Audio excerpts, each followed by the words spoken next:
Filannoon biyyaalessaa marsaa torbaffaan naga qabeessaa fi dimokiraatawaa akka ta'uuf ga'een hawaasaa maal ta'uu qaba kan jedhu irratti biiroon bulchiinsaa nageenyaa fi tasgabbii magaalaa Finfinnee marii waliigalaa qaamolee hawaasaa garaagaraa kutaalee magaalittii 11 hirmaachise taa'ameera.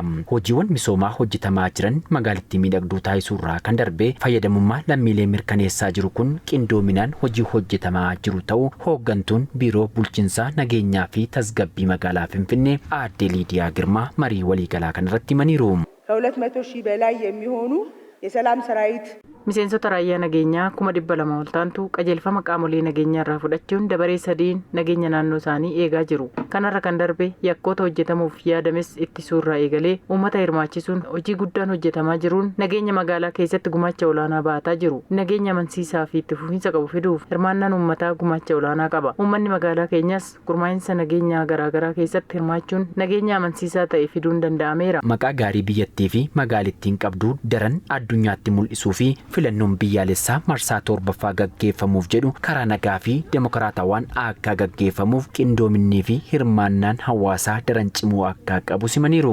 ሀገራችን በከፍተኛ የእድገት ጎዳና ላይ ናት ያለችው biyyi keenya imala guddina olaanaa irra jirti. Magaalaan keenya Finfinneen immoo magaalaa fakkeenyummaan eeramtuudha. Hojiiwwan namoomaa fi piroojektota gurguddoo akka magaalaaf biyyaatti hojjetamaa jiran fayyadamummaa lammiilee mirkaneessaa jiru. Kanas addunyaan dinqisiifataa ragaa ba'aa jira. Ammas filannoo biyyaalessaa gaggeeffamuuf jedhu karaa nagaaf dimokiraataa ta'een akka gaggeeffamuuf hundi gahee keenya baachuu qabna. Filannoon karaa nagaa akka gaggeeffamu gochuun dabalataan yakkoonni akka hin raawwatamneef ittisuu fi to'achuun irratti waloon qindoominaan hojjechuu qabna. Nageenyaa fi walabummaa biyyattiif kutannoo fi qindoominni qaamolee nageenyaa fi hawaasaa olaanaa ta'uu ajajaan olaanaa qajeelchaa waliigalaa poolisii magaalaa Finfinnee ሌተናል ጄኔራል አስራት ዴኔሮ himaniiru.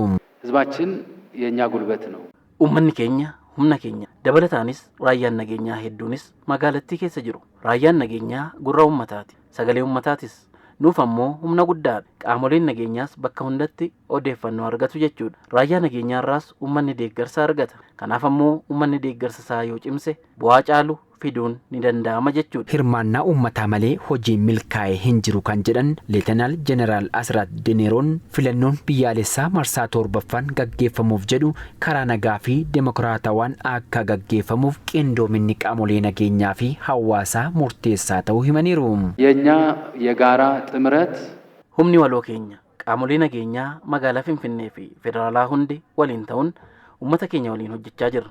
Kanaaf karaa nagaan filannoo keenya ni geggeessina. Uummannis qaamolee nageenya booressan akka duraanii gorsaan deebisaa turaniif kan kanarra darbe ammoo eeroo kennuun seeratti dhiyeessuu cimsitanitti fufuu qabdu.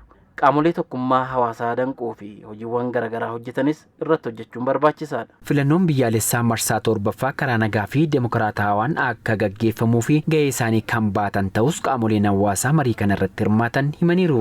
Filannoo haqni qabeessa akka godhamu fi filannoo dimokiraataan akka godhamu gaheen ba'aa jechuudha.